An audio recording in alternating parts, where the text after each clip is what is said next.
Boa noite, pessoal que já vem chegando aí. Oi, pessoal, boa noite.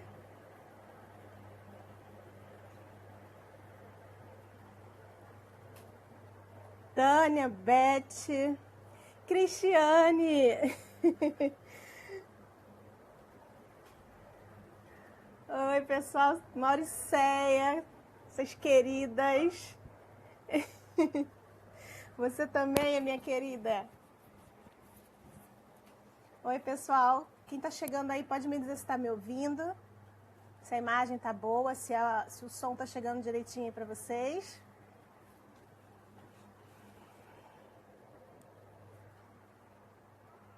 Essas amigas maravilhosas aí que a educação me deu, que a pedagogia me trouxe. Mauricéia, Cris.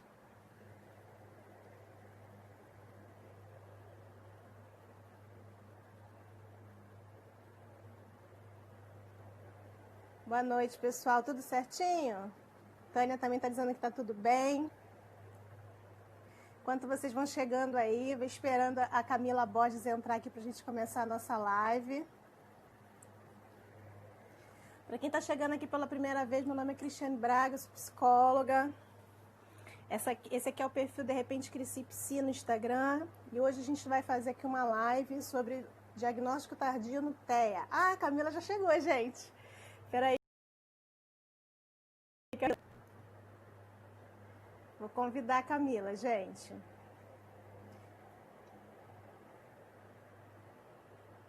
A Camila Borges é psicóloga e vem falar com a gente hoje sobre diagnóstico tardio no TEA. Oi, Camila. Oi, Boa noite. boa noite, gente. Como é que você tá? Tô Tudo bem? estressada, e você? É? Eu tô ansiosa, tava bem ansiosa por esse momento, viu? Olha, Eu tem gente também. comentando aqui, dizendo que o tema é perfeito. Durante o Legal. dia eu postei, né, no Instagram, pedindo as pessoas para mandarem perguntas, para a gente poder fazer essa live de uma forma bem, né, a gente está interagindo, conversando, trocando um papo aqui, batendo um papo. E eu Sim. queria, né, deixar as perguntas das pessoas conforme elas forem aparecendo aqui para a gente interagindo. E a gente pode começar com, antes de mais nada, falar sobre você um pouquinho, Camila. Antes de a gente começar a falar sobre o assunto, para as pessoas que estão chegando agora e que ainda não te conhecem. Eu imagino que a maioria vem do seu Instagram, então faz muito sentido me apresentar, porque não me conhecem, né? Eu sou psicóloga, eu sou autista, eu tive o diagnóstico apenas no ano passado, depois de muitos subdiagnósticos, de anos tentando me compreender e tentando procurar o porquê que eu funciono de uma forma diferente, né? Então, era perceptível, só que por conta de que eu não tive atraso na fala e nem deficiência intelectual, então fica mais mascarado, fica realmente mais difícil de se ter um diagnóstico correto. E aí Isso. isso vai Quantos anos? se... Eu tenho 28. Então você ficou 27 anos sem ter o diagnóstico, né? Sim, sim. Eu te E cortei, pode depois. continuar. Ah, tá. Eu não sabia se o vídeo que tinha cortado. Depois do diagnóstico de autismo, começou a fazer sentido. Tudo começou a fazer sentido. Porque antes eu não concordava também com os anteriores, que era ansiedade, fobia social. E eu levava além da infância, né, que meus pais me levaram ao psicólogo, mas na adolescência que eu fui procurar por terapia para tentar me entender, né, e saber sobre mim mesma. Os profissionais, eles queriam dar mais ênfase nas coisas isoladas. Então, eles viam uma. Eu falava muito da minha dificuldade de interação. Eu falava que eu não conseguia fazer amigos, que eu tinha muita dificuldade para fazer amigo e de manter uma amizade. Então, eles enfatizavam isso e aí falava para eu fazer um treino de habilidades sociais, um curso de oratória, e coisas assim. E as outras coisas eram vistas também de forma separada. E aí teve essa dificuldade de agrupar tudo, e porque essa agrupação é que é o transtorno do espectro autista, né? Então, por conta de Uhum. verem só os pontos isolados, aí era diagnosticado como uma coisa que até podia ser como comorbidade, mas que não era a coisa principal e que mais fazia sentido para mim. E Uhum. acabava que eu ficava presa em um diagnóstico errado que eu não me sentia compreendida por completo. Era Uhum. alguma coisa faltava e eu não conhecia sobre autismo. Então eu também não dei essa sugestão por não conhecer. Eu conheci na faculdade e foi por acaso que eu soube do meu diagnóstico também, né? Só por causa da faculdade, provavelmente. Olha o que você está falando, porque eu ia te perguntar, né, quem foi a pessoa que desconfiou que você pudesse ser autista? Se foi sua mãe, seu pai, sua avó, um tio, e ninguém, né? Nem a sua Foi eu. família. Foi você mesmo que se deu, né? Começou a mas Sim, você quando começou, você chegou na fase adulta, desconfiando que você tinha alguma coisa que te colocava fora ali do grupo que a gente chama de normal, não é isso? uhum. Que durante Desde toda essa criança, na verdade. desde criança. E Sim. durante toda a sua vida, eu acho que você se via fora de um contexto, né? Eu não entendi, cortou um pouco, cortou a chamada. Tá, durante toda a sua vida, eu acredito que você se via fora de um contexto, sendo uma Sim, pessoa que não pertencia àquele ambiente ali que você vivia, sim, né? sim, Era era assim dessa mesmo? forma. Uhum. Em relação à escola, que eu era muito isolada, eu não conseguia me aproximar. Eu não vou me lembrar com tantos detalhes como eu lembro da adolescência, né?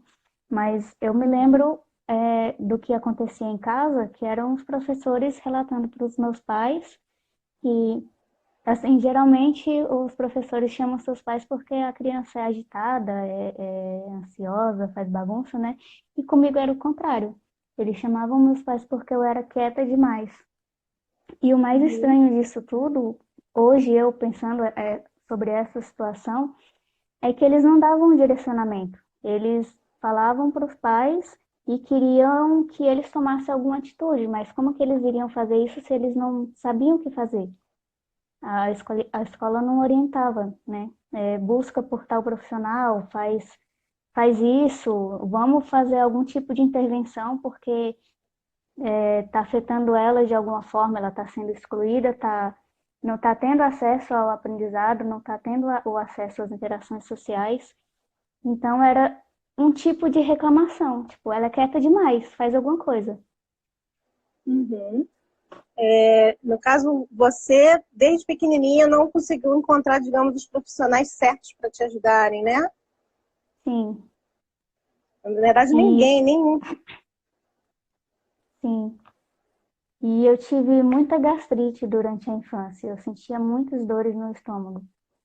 Acho que imagino por conta da dificuldade de me expressar, né, de saber o que que eu estou sentindo e de demonstrar isso para as pessoas e fazer elas me compreenderem, então isso acabou somatizando. E eu lembro dos médicos falando, procura um psicólogo. Na época eu não entendia, né? Como assim? Eu tô com dor no estômago e vou procurar um psicólogo, o que que tem a ver? E aí, na infância eu fui a psicólogos, mas não deu em nada. Não deu em nada. Ninguém levantou hipótese de nada e, ok, passou Uhum. batido. No caso, as pessoas achavam só que você era uma menininha muito tímida. Não tinha Sim, dificuldade de aprendizagem? não. Eu Não. tive dificuldades que eram normal até, né, aceitáveis, mas não era nenhuma que chamasse tanta atenção. E Uhum. realmente, timidez é a palavra que usaram muito para me definir.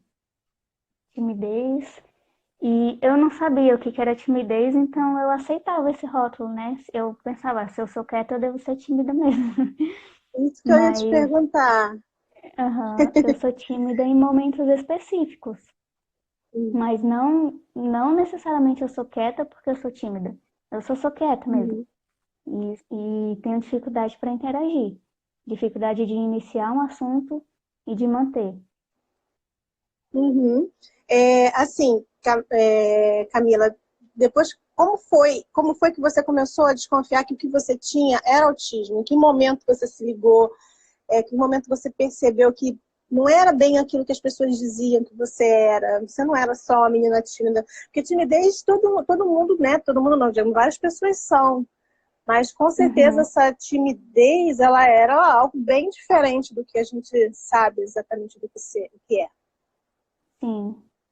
É,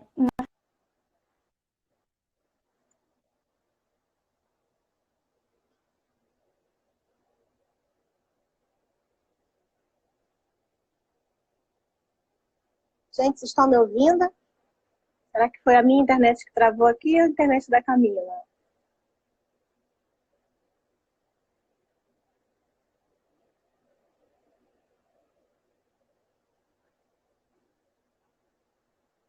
Pessoal, vocês conseguem me ouvir? Camila? eu, Camila? agora eu Oi, vou. voltou. Ó, não ouvi nada do que você falou, travou. Tá, eu Tá vou voltando. começar. Eu comecei você perguntou como que eu desconfiei, né? Começou a desconfiar, isso. Isso. Quando teve estágio, iniciou os estágios na faculdade, a gente tinha as opções para escolher, tinha as abordagens, né, e as áreas. Eu não ia escolher autismo. Na faculdade, na verdade, nunca teve uma disciplina que ensinasse sobre isso. E depois eu Verdade? achei isso um grande erro. Um Uhum. grande erro, porque a todo momento a gente pode encontrar não só autistas, mas qualquer tipo de pessoas que possuem outros transtornos, outras dificuldades, né? E Isso. isso é uma coisa que a gente às vezes nem escolhe. Às vezes a gente tem escolher uma profissão e vai chegar uma pessoa assim. A gente pode até Uhum. ter a responsabilidade de fazer um encaminhamento correto, mas nem sempre a gente vai poder escolher, né? A gente não pode escolher os nossos pacientes, não faz sentido. Uhum. Enfim, aí é, surgiu a oportunidade de fazer estágio na área de autismo, e aí eu fui com aquela ideia generalizada de que a pessoa autista é aquela que não suporta nenhum tipo de barulho, que fica girando rodinha de carrinho e se balançando. E aí no estágio eu vi que é muito além disso. É extremamente estereotipado essa coisa que se criou do autismo, e eu acho que é por conta disso que acaba tendo um certo preconceito e aquele infeliz comentário, nossa, mas nem parece, né? Depois, agora, passando todas as dificuldades que eu já passei e escutar isso, é um pouco ofensivo, mesmo sabendo que a pessoa não sabe o que é autismo, mas ela devia procurar saber antes de falar qualquer coisa, né?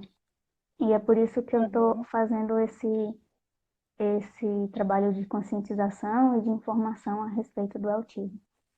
E aí, E eu nesse acho. estágio, pode Pode falar. falar, desculpa, pode.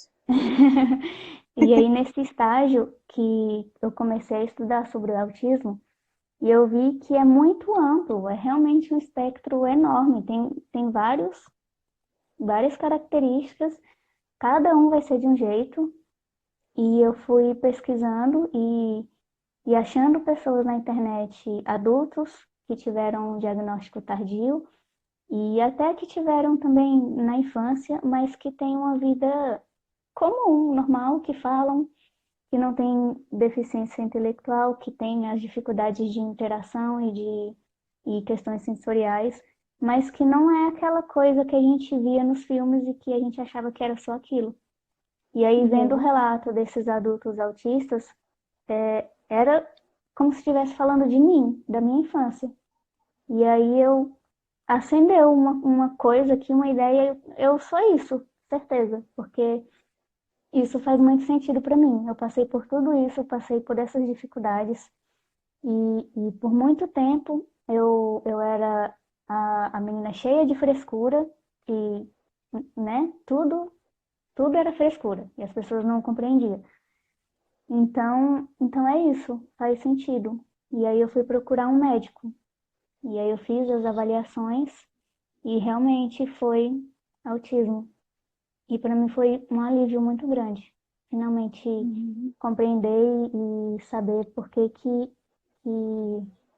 eu tenho um funcionamento diferente, uma percepção diferente das coisas, né? E que esse meu jeito quieto não era timidez e nem falta de educação por não falar com as pessoas e nem frescura. E outras Uhum. pessoas são semelhantes a mim. É, a Vânia colocou aqui, Camila, você é um exemplo de vida, que bom te ouvir. É um exemplo muito grande mesmo, Camila, e parabéns pelo trabalho que você faz. É,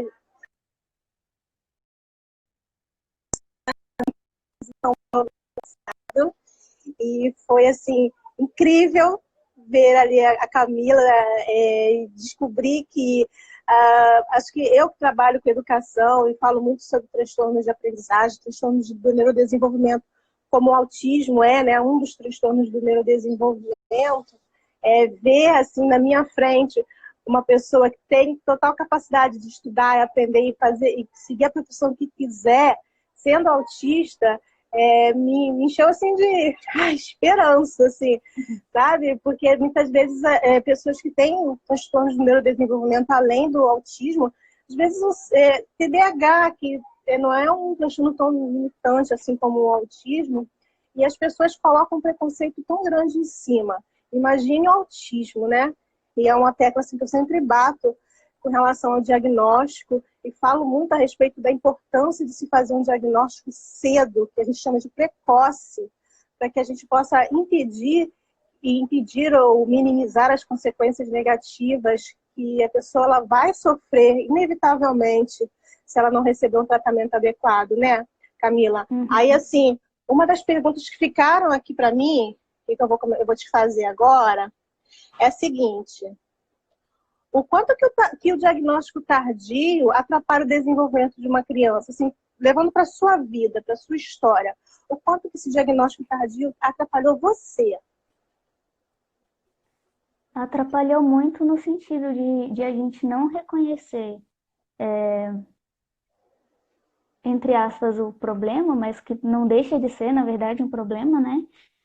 Que o problema principal para intervir nisso e levar a negligenciando a pessoa como se fosse frescura, como se fosse uma pessoa mimada e em algum ponto podem até jogar a culpa nos pais por essa questão de mimar, né? O que não foi bem o meu caso, mas que eu já vi muitos relatos desse tipo. E também a gente dá uma ênfase só nos subdiagnósticos e nas comorbidades, é Isso. um erro muito, muito grave, porque a gente está vendo partes isoladas de um todo. Uhum. E a gente, bom, pelo menos eu tenho dificuldade às vezes de juntar as coisas. E é isso que os profissionais tiveram dificuldade, né? De juntar as coisas para formar o, o eixo, a coisa principal. Uhum. Então, é, o diagnóstico tardio, ele dificulta a intervenção no que a gente realmente precisa, na parte que a gente mais tem dificuldade. Porque se você não Uhum. enxerga onde que a pessoa tem dificuldade, você nem sabe como ajudar ela. É, E verdade. principalmente sendo criança, a criança não tem uma compreensão total de si. Como que ela vai explicar o que que ela precisa? As pessoas ao redor, os profissionais, principalmente das escolas, eles têm que ter um olhar mais sensível em relação a isso. Ela tá Sim. quieta, mas é porque é timidez mesmo, será? E vamos tentar, então, aproximar ela dessas crianças ou fazer com que as crianças se aproximem. Mas geralmente ela tá quieta, ela quer ficar quieta, então deixa ela lá. Comigo, foi assim. Imagino que muitas pessoas devem ter passado por situações semelhantes também. Com certeza. Tem até uma pergunta aqui relacionada a isso que você está falando agora da Vânia. A Vânia perguntando se você sofreu preconceito na escola quando você era criança por conta disso. Muito, muito, porque eu não tenho, assim, o padrão do que se espera de uma mulher, né? Cabelo grande, aquelas roupinhas, vestido e Laçarote no essas coisas. cabelo. Maquiagem, eu nunca gostei. Eu sempre me senti desconfortável com roupas muito justas e com cabelo. E na época eu não sabia que eram questões sensoriais. Eu sabia que eu não gostava, mas eu não sabia o porquê que eu não gostava. Quando eu era criança eu tinha o cabelo grande e sempre ficava preso, porque quando ele ficava solto me incomodava muito. E eu falava para minha mãe que eu queria cortar, não era por estética, porque eu nem entendia dessas coisas, eu só sabia que eu queria cortar, porque me incomodava. Além das questões das roupas e etc. Então, por conta disso, de ser uma criança, uma menina que parece um menino, por conta do cabelo e das roupas, eu tive preconceito, sofri preconceito principalmente por causa disso. Pessoas olhavam um padrão, um estereótipo e julgavam nesse sentido. E também falavam que eu era esquisita, que eu era muito quieta, e então teve muitas coisas nesse sentido, que não Uhum. está assim diretamente ligada porque é autista, não era um bullying tipo, ela é autista, então tá rindo de mim ou tirando sarro, mas pelas consequências, né, que Uhum. acaba gerando. Na verdade, assim, nem você sabia o que você tinha, né? Muito menos as pessoas que estavam à sua volta. Provavelmente Uhum, eles generalizavam dizendo que você era esquisita, era estranha. Porque muitas sim, pessoas que não têm o diagnóstico de autismo vão receber esse rótulo.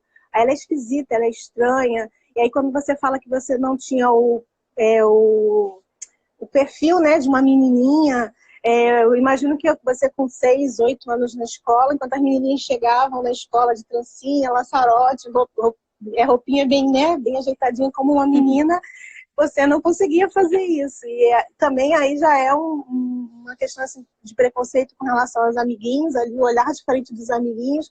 E muitas vezes talvez você recebia até olhares estranhos dos próprios pais, das próprias mães, que não sabiam exatamente como você era. E eu creio que muitos olhos assim em cima de você te causaram incômodo, né? sim, sim, bastante. E eu não sabia como me defender, né, porque eu não sabia muito bem por que as pessoas faziam aquilo. Uhum. E sua mãe, seu pai, você não falou para mim a respeito um pouco da sua família. Quando você percebia essas situações, você conseguia falar ou eles conseguiam perceber e achavam também algo fora do normal nessa questão? Em relação ao preconceito que você fala das questões sensoriais. Não, na questão do preconceito, na questão de você se perceber de forma diferente também, eles não viam que poderia ter alguma coisa além, mesmo que eles não soubessem, isso é coisa do Uhum. autismo, é coisa do autismo. Eu acho que eles não compreendiam, não. A minha mãe, ela não, ela ficava constrangida quando alguém se direcionava a mim falando que eu era estranha. Porque eu acho que ela imaginava, tá, que eu não posso fazer nada, né? Uhum, Eu acho que ela devia entendi. ter uma sensação semelhante a isso. Uhum. Ó, tem até uma pergunta aqui relacionada a isso. A Caju.s Moraes. Caju, acho. Fala da dificuldade da família em aceitar o diagnóstico quando a pessoa é adulta. E aí, você recebeu o diagnóstico, levou isso para sua família. Como é que foi? Quando eu fui no médico para fazer a avaliação a primeira vez, a minha mãe já falou, não, você não é isso não. Eu acho que ela não, com certeza não compreende, né, para estar falando. E eu fui tentar explicar, falando, relembrando fatos da infância, e eu falei, não, mas você não lembra que quando eu era criança, essas coisas?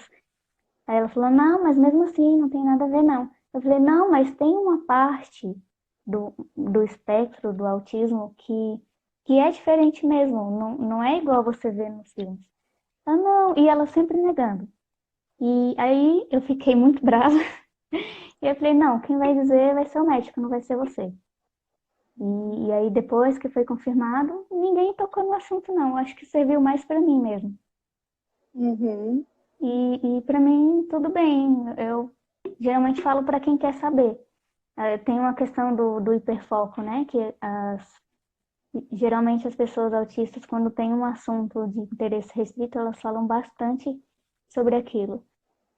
Pelo menos hoje em dia, eu consigo policiar muito isso. Então, se eu sei que a pessoa não quer ouvir, não quer saber sobre, eu não falo. Eu consigo agora ter esse filtro de não falar e saber que a pessoa não está interessada em saber. E qual é o seu hiperfoco? Tartaruga. Tartaruga, se você gosta de tartaruga de todo jeito. Todo jeito. Eu amo tartaruga. Eu gosto de tudo de tartaruga. Ah, e assim, desde pequenininha você tinha esse hiperfoco, ou isso você desenvolveu mais na fase adulta, ou você já teve outros hiperfocos? Eu também me explica em relação a isso. Você teve, se isso são interesses que vão mudando ao longo do tempo. Eu tive esse interesse em tartaruga desde criança mesmo. A minha avó tinha, então eu vi aquele animalzinho e eu achei incrível, achei muito lindo. Tem gente que fala que é feio, mas feio é quem fala que é feio. Nada. E também eu tive hiperfoco em nuvens. Uhum. E em relação à tartaruga, nunca passou. Sempre foi uma coisa que eu admirei e que eu gosto bastante. Mas, de modo geral, o hiperfoco ele pode mudar, ele pode ser temporário. Então, algumas pessoas podem ter um hiperfoco em determinado tema por um tempo e pode mudar, ou pode Uhum. ter um tema que é mais fixo também, tipo o meu, que é tartaruga. Então, pode ir transitando também, né? E pode ser vários. E um mito sobre o Entendi. hiperfoco, que as pessoas acham que o autista ele sabe tudo sobre determinado assunto. As pessoas podem achar que eu sei tudo sobre tartaruga. Eu não sei tudo sobre tartaruga. O meu seria mais um tipo de gostar e de achar legal esse animal, mas não necessariamente que eu fique pesquisando incansavelmente e sabendo todas as informações, onde que desova, onde que nasce, qual Hum, é a época de reprodução e essas coisas. entendi. É interessante, porque realmente você está falando também de hiperfoco, aqui na minha ideia você tem hiperfoco em tartaruga, então eu já imaginei que você sabe o período de desova das tartarugas, quanto tempo de vida vive uma tartaruga, porque eu sei que vive pra caramba, ou é mentira, Uhum, é né? verdade. Mas, é, Não, com certeza eu sei mais do que, sim. assim, porque porque eu gosto, né? Mas não necessariamente uma pessoa precisa saber tudo sobre determinado assunto. Às Uhum, vezes ela pode só gostar, não uhum, necessariamente saber informações mais, mais complexas sobre. entendi. É, para quem está chegando hoje aqui, que não sabe muito bem sobre o autismo ele tem três características básicas, ou as principais características do autismo são a dificuldade no domínio da linguagem. As pessoas elas com autismo elas vão ter dificuldades de se comunicar de alguma forma, vão ter também dificuldade na socialização, tá, gente? Em socializar com as outras pessoas, formar grupos, elas vão sempre preferir estar sozinhas, né, de forma mais solitárias, e muitas vezes elas também vão ter comportamento repetitivo ou restrito, e esse comportamento restrito está dentro dessa questão do hiperfoco, né? Os autistas têm a tendência a ter essa questão muito, muito ligada ao hiperfoco. Além disso, ainda tem a questão da hipersensibilidade ou hipossensibilidade sensorial, que aí para cada autista vai variar de uma forma, pode ser ao som, ao toque da pele, ao alimento, ao sabor de um alimento, né, Camila? Uhum. Eu estava lendo aqui os comentários. A Juliana comentou, olhou para o lado, certeza que tinha uma tartaruga. Olha lá, viu? Já estão brincando com você. Deixa eu ver aqui os comentários. A Vânia tá te perguntando como é que foi a sua adolescência, como é que foi a sua convivência com grupos, se você apresentou em algum momento quadro de depressão. A minha adolescência foi terrível, foi a pior fase da minha vida. Eu não tinha amigos, eu com certeza queria ter amigos, mas eu não sabia como fazer amigos. Então era muito difícil. E para piorar, eu tive que mudar de escola. Então, se eu já tinha uma dificuldade de iniciar uma interação em uma escola nova, que eu ia ter mais dificuldade ainda. E aí foi justamente nesse período que eu busquei novamente por terapia para tentar compreender essa minha dificuldade de conversar com as pessoas, de interagir. Então, e aí ficou focado nisso e falaram sobre depressão. De certa forma, eu não discordo, mas teve uma dificuldade no olhado. Por quê? O que que levou a essa depressão?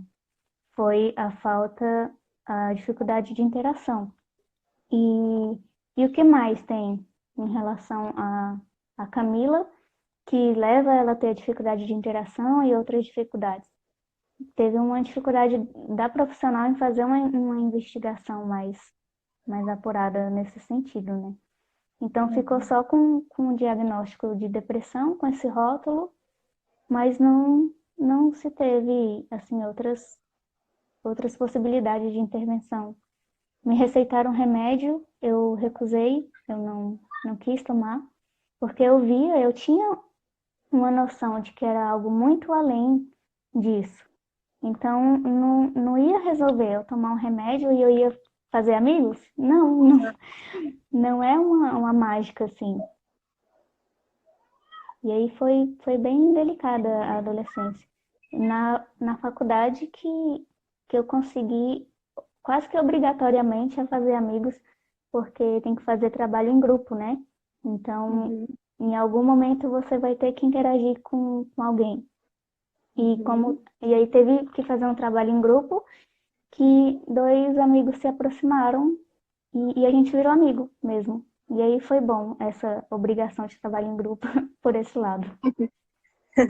É assim, quem também não conhece os autistas vai achar que eles não gostam de fazer amigos, que eles não é isso, a questão não é essa, a questão é a dificuldade, né, Camila? Nem você Sim. falou, eu não sabia como chegar, eu não sabia como conversar, como iniciar uma conversa, então você acaba ficando se sentindo fora mesmo ali do grupo. Fala um pouquinho sobre Uhum. isso. Como é que era a adolescência quando você... Adolescente anda em bando, né? É uma É preferência. verdade. Eu ficava me perguntando muito isso. Como que as pessoas têm tantos amigos e eu não tenho nenhum? O que que eu tenho? Será que eu não consigo fazer? Será que eu sou tão chata assim? E aí era complicado entender essas questões. Uhum, entendi. Você entrou na faculdade com quantos anos? Eu entrei, é porque eu entrei 3 vezes em dois cursos diferentes antes de psicologia. Sim, pode falar. Eu não me lembro a idade não faz tanto tempo. Tá, então vamos fazer uma meta. Tem 28 anos. Você está formada há quanto tempo em psicologia? 2 anos. 2 anos. Então você entrou na faculdade aí de psicologia em volta dos 23 anos? 22? E aí, por Por aí. aí. E quando, assim, você entrou em 2 cursos antes da faculdade de psicologia? Sim. Foi? E por que você decidiu trocar e fazer psicologia? Eu sempre quis fazer psicologia, Uhum. mas eu não tinha passado na UNB, né? Eu sou de Brasília, para quem não sabe. E, e aí eu nunca gostei de Brasília também. E meus avós, eles moram em Mato Grosso. E eu queria morar lá porque eu gosto de lá. E aí eu passei na Faculdade Federal do Mato Grosso, e aí eu vi uma que poderia ser uma boa oportunidade para eu ir, né? Estudar de graça numa faculdade, numa cidade que eu gostava, mas não era o curso que eu gostava. Eu comecei a Uhum. fazer geografia primeiro. Mas aí eu fui. Aí depois eu mudei para biomedicina e depois eu vi que eu estava só perdendo tempo fazendo uma coisa que não era algo que eu queria como profissão. E aí eu decidi voltar para cá. E aí eu finalmente fiz psicologia. Mas se lá tivesse psicologia, eu não teria voltado para cá. Eu ia estar lá provavelmente até hoje. Mas então você se encontrou dentro do curso de psicologia. Sim, eu já queria antes. Desde sempre eu Uhum. queria. Uhum. Interessante. Você, logo no início, você falou a questão de um curso a gente não aprender sobre essas questões. Realmente, eu não lembro em nenhum período meu da faculdade ter aprendido sobre autismo, sobre TDAH, sobre nenhum tipo de transtorno. A gente até tem um período lá de psicologia escolar, mas que não serve muito para nada, não serve para nada, né, na verdade. É, E, e assim, tudo que eu sei a respeito de transtornos, dificuldades, enfim, é porque além de psicóloga, eu também sou pedagoga, professora, então eu estudei muito a respeito disso. uhum. Mas dentro da faculdade de psicologia, olha, parabéns, viu?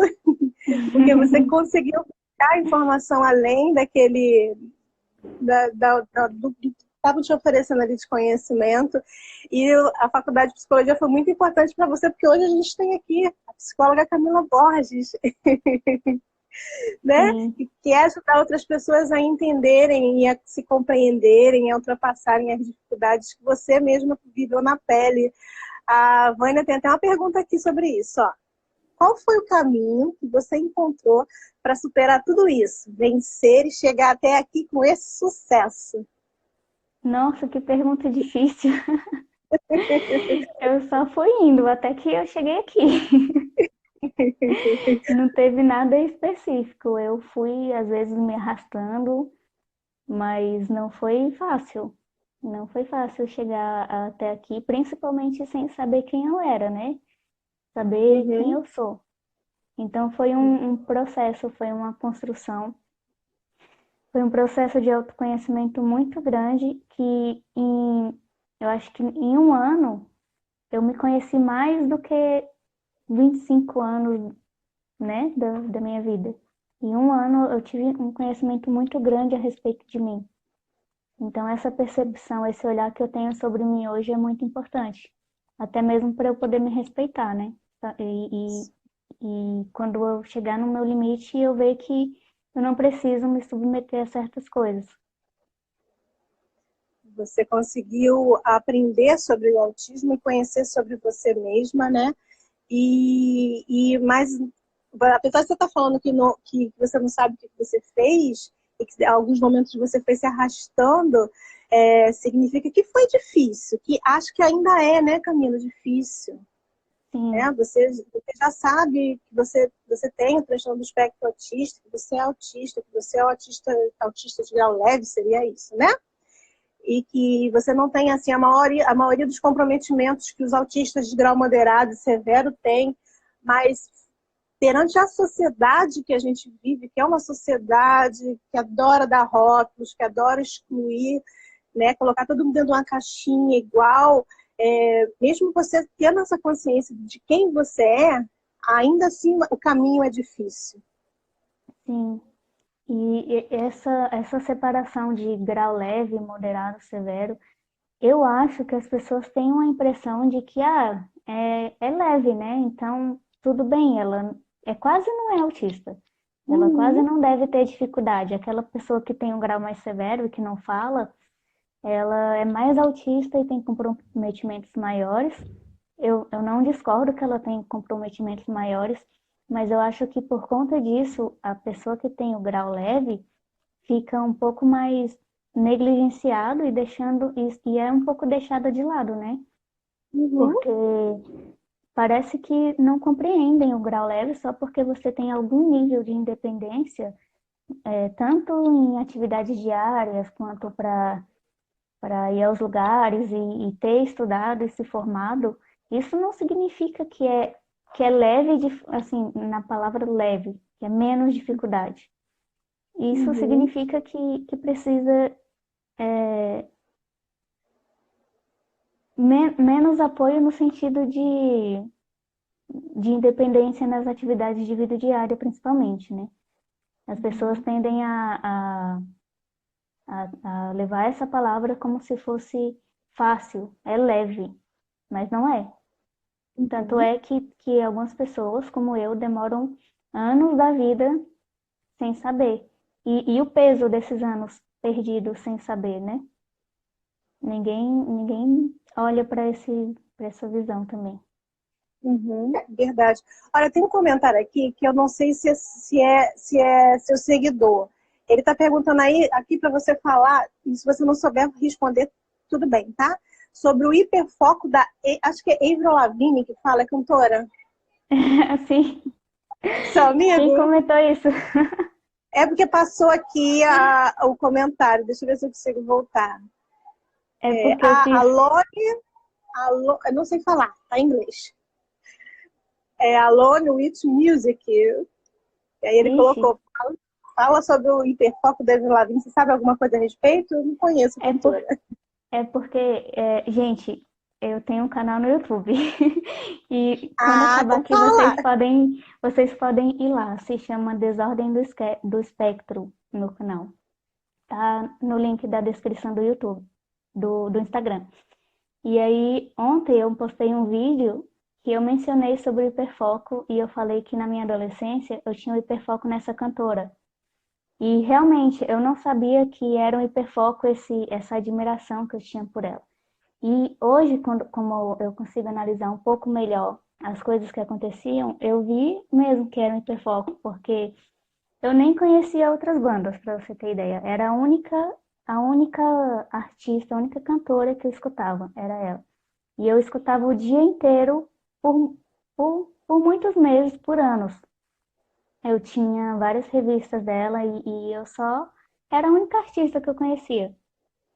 Às vezes eu escutava a mesma música por 3 meses. Hoje eu ainda faço isso, escutar uma música repetidamente por vários meses. Não dela, hoje eu já não tenho mais esse foco nessa cantora. Achei legal essa pergunta. Então ele foi lá no seu canal, né? Ele foi lá no É, YouTube e viu. Pensei que ele estava falando da cantora mesmo, que ela tinha o hiperfoco. Agora eu entendi. Pessoal, olha só. aham, A Camila tem o perfil aqui dela no Instagram. No Instagram eu coloquei aqui para vocês nos comentários, né? Camila, sem o A, com K, sem o isso. A, LLA.Borges, né? Isso, eu não inventei esse nome, gente. Tá registrado na minha certidão de nascimento. Não é coisa de Orkut. E vocês também encontram ela aqui pelo Instagram, se vocês colocarem lá o @Desordem do Espectro. E também Sim. encontram ela no YouTube. E vocês acompanhem a Camila no YouTube, que vocês É vão isso ver os aí. vídeos dela e são muito legais. A Camila tem um humor, gente. Eu ia até comentar, eu não vou comentar com você agora a respeito do vídeo. E foi através desse vídeo que eu te vi lá fazendo. Eu falei, gente, como é que pode ela ser tão. Porque foi irônico. O vídeo, ele é engraçado, mas ele é irônico. E ele se dá um tapa na cara das pessoas. Porque fica todo mundo esperando o autista ter uma cara. Depois vocês Uhum. vão lá no perfil da Camila e vejam esse vídeo. A cara do autista, não é isso? É aquele que eu tô atuando? Que eu tô falando Você está comigo se olhando no mesma? espelho, tá se olhando no Ah, tá. espelho. Aí você pega e passa o espelho para as pessoas. Todas aquelas pessoas que participaram do vídeo são autistas? Sim, todas são Olha, autistas. juro pra você que eu fiquei assim, não, ela não é autista. Não, ele não é autista. Peraí, vou perguntar isso pra Camila. E é Então, justamente essa a ideia, porque todos os autistas procuraram a cara de autista no espelho e ninguém achou, uhum, porque não tem. então, é verdade. Assim, eu fiquei assistindo o vídeo e falei, gente, que máximo, gente, é muito. É ser irônica e ser engraçada ao mesmo tempo. E aí as pessoas vão falar, não pode ser assim, um autista não pode ser assim, o autista ele vai ser fechado, não vai se comunicar direito que nada, gente. Sigam a Camila e vocês vão ver. Até mesmo para os pais que estão aqui, que querem saber mais a respeito do autista, porque eu encontro dentro do consultório, Camila, não sei se você já recebeu pessoas assim, pais assim, com muito medo.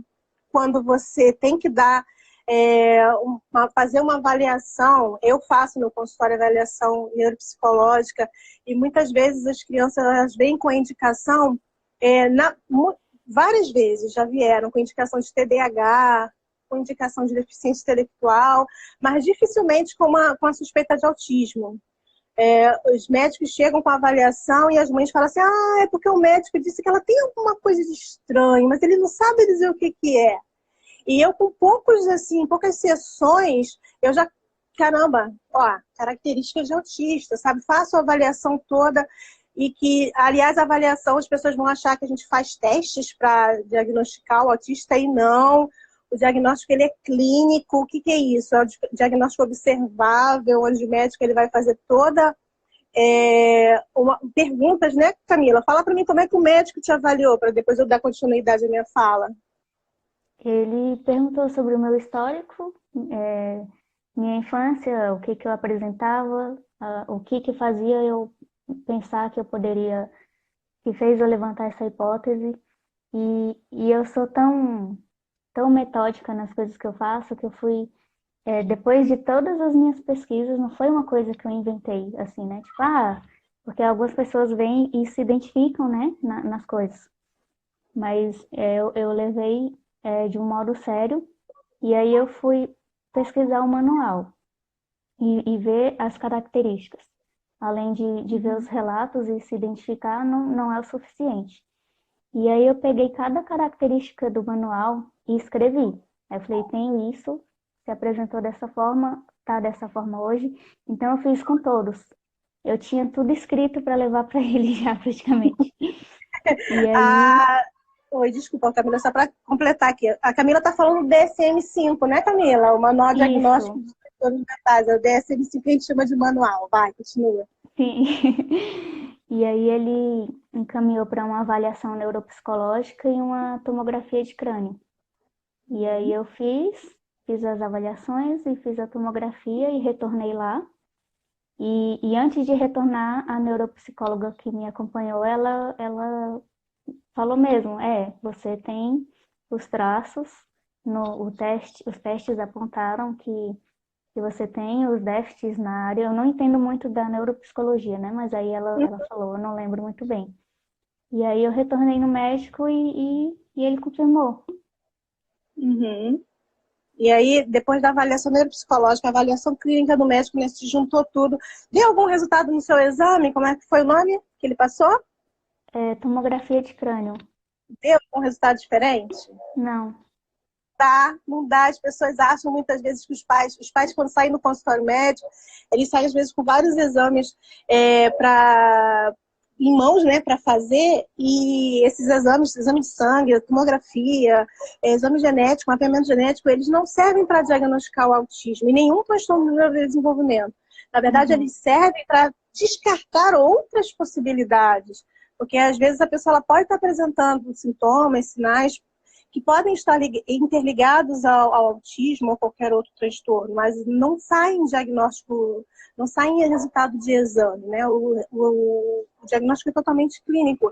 E aí, eu estava falando antes de você falar como é que foi a sua avaliação, que é bom as mães que estão aqui olhando, não, assistindo a sua fala hoje aqui na nossa live, elas começarem a ter consciência de que o diagnóstico, ele precisa ser feito o quanto antes, para que os filhos delas, ou os pais que estão aqui assistindo também, né, os filhos deles, não sofram da mesma forma que você sofreu. E isso porque você tem um grau de autismo mais leve, né? Conforme você falou, isso não justifica, mas ainda assim as dificuldades que você passa vão ser mais leves por conta da sua própria consciência.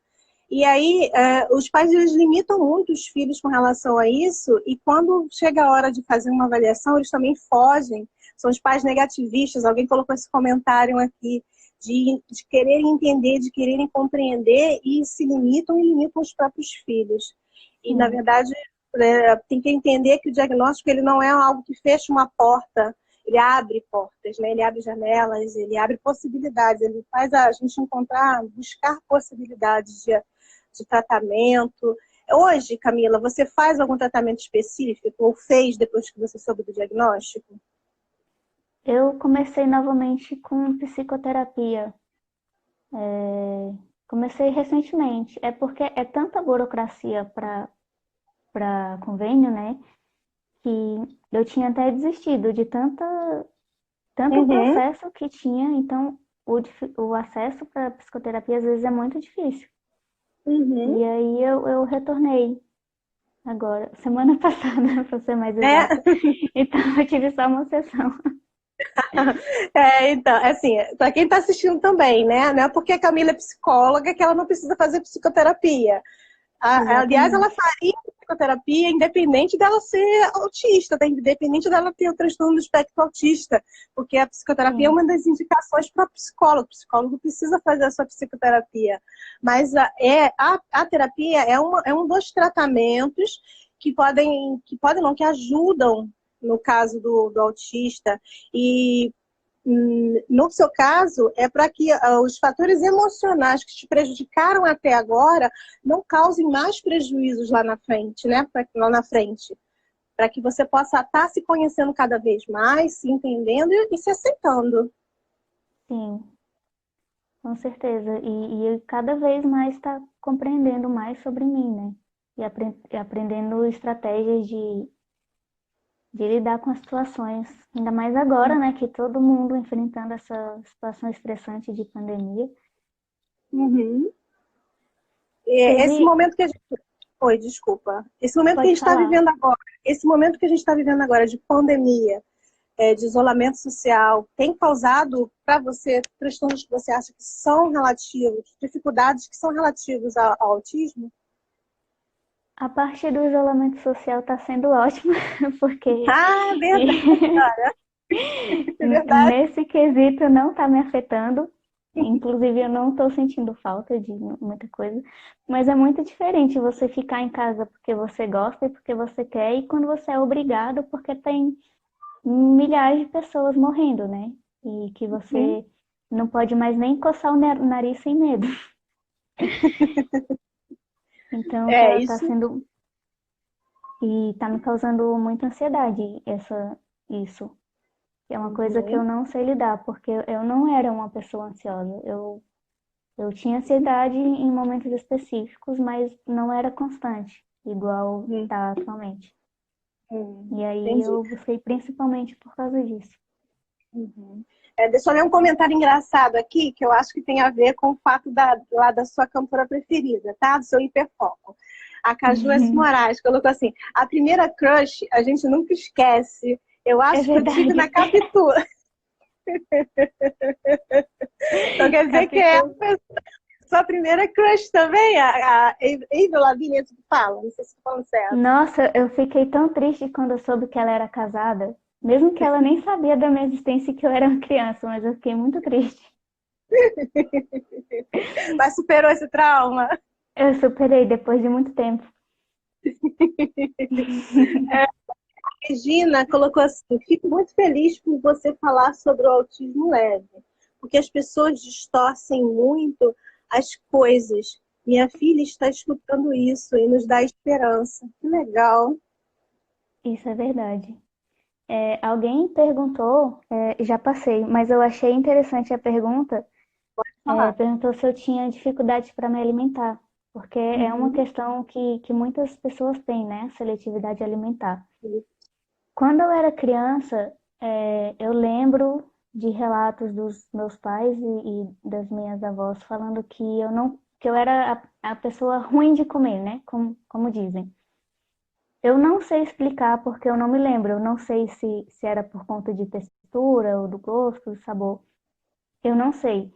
Mas hoje, tendo essa percepção da seletividade alimentar, eu não gosto de coisas que têm a textura gelatinosa, mole. O pudim, gelatina. Eu odeio pudim. Uhum. Não gosto. Mas hoje não tem nada de severo na alimentação que não tem uma privação muito grande, não. Eu como bastante coisa. Uhum. Você teve, quando criança, alguma coisa relativa à ecolalia, algum comportamento repetitivo que as pessoas viam e achavam o movimento estereotipado que a gente fala, né? Ecolalia eu não tive.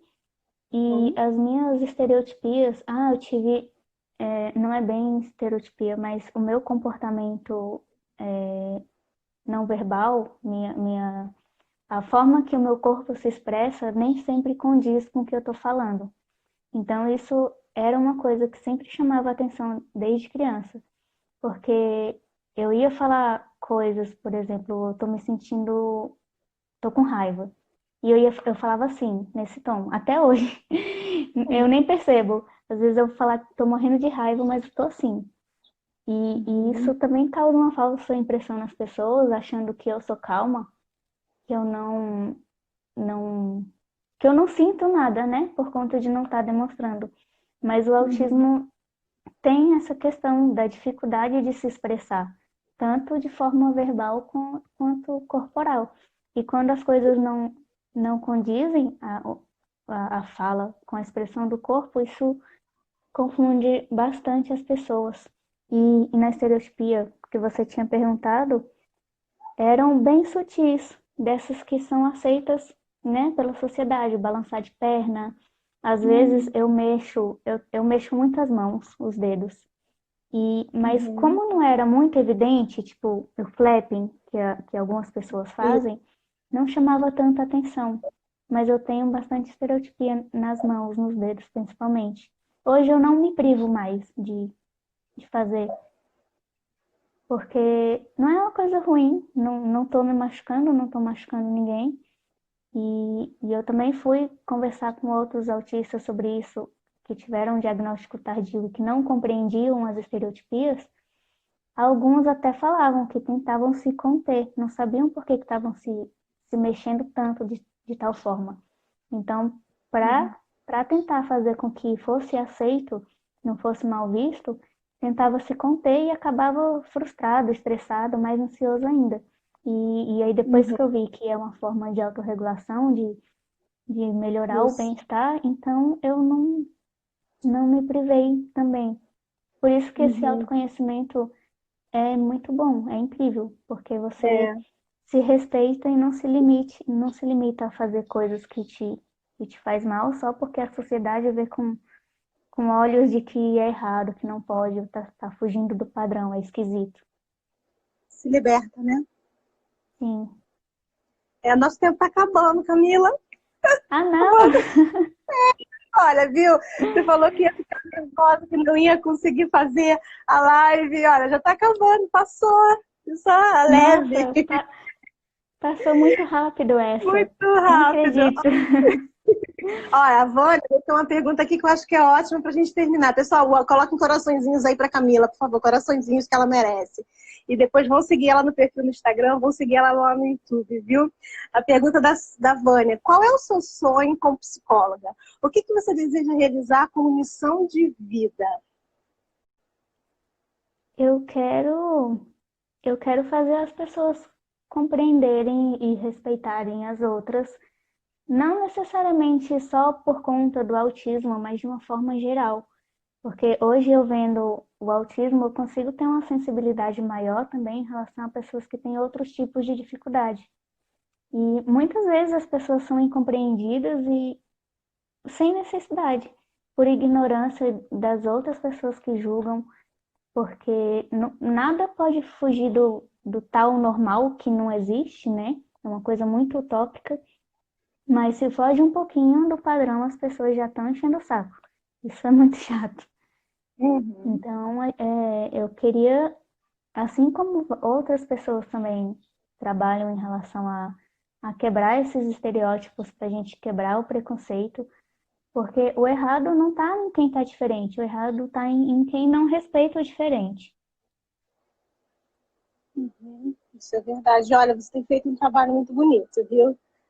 Seu trabalho é de levar. Vai acabar em 30 segundos, Camila. Gente, foi muito bom estar com vocês aqui, principalmente com a Camila. Camila, meu coraçãozinho vai assim para você, ó, porque eu não posso colocar aí na tela, tá? Muito obrigada, viu? Muito obrigada. Eu que agradeço, eu adorei. A gente tem que marcar de novo, porque eu nem vi passar. De novo, tá? A gente conversa, tá? Tá bom. Tchau, Beijo, gente. Obrigada. Obrigadão.